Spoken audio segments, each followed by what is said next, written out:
Assalamualaikum Abia, gimana kalau kita bermimpi dan mimpi tersebut di dalam mimpi dan kejadian yang terjadi, yaitu kita kehilangan orang yang kita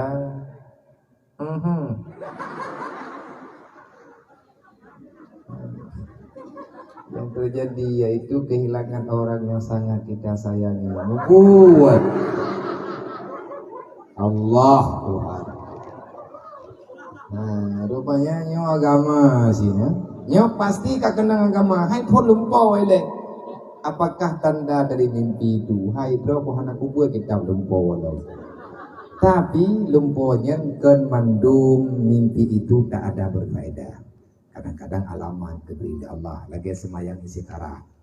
Nah keberida Allah Ta'ala jalur mimpi cuma lumpuh tanyo dia kebuat. Hai menyamboden tanyo melumpuh dan melumpuh menang yang deh mudi wajarlah. Pakon tanyo pihanam kadang pi tengah-tengah jaga dia melumpuh. Miran tengah tihan ada pegali.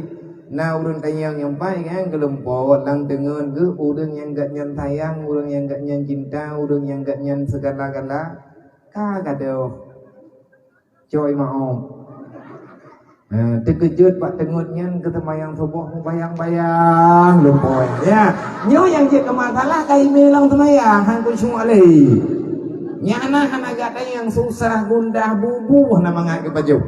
Mbak kedua kada tahu roh berliput ngapi mati. Mana-mana lah nyamban mati.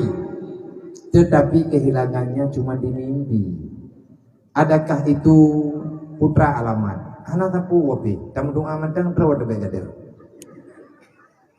Bah begadoh ikut ibu bibi bah begadoh ikut dia. Tekadimnya kada bah begadoh ikut dia pekan mah.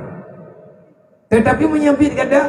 Hai ada hanam pekan-pekan tat. Tamu doa ba Allah Ta'ala memang yang hana aman ta ibadat tamu doa ba Allah begebri yang go begebri yang kiro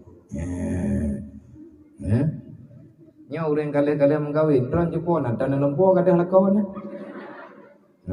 menyana kan menyalagi lakon kana namo taong bah begadoh gitu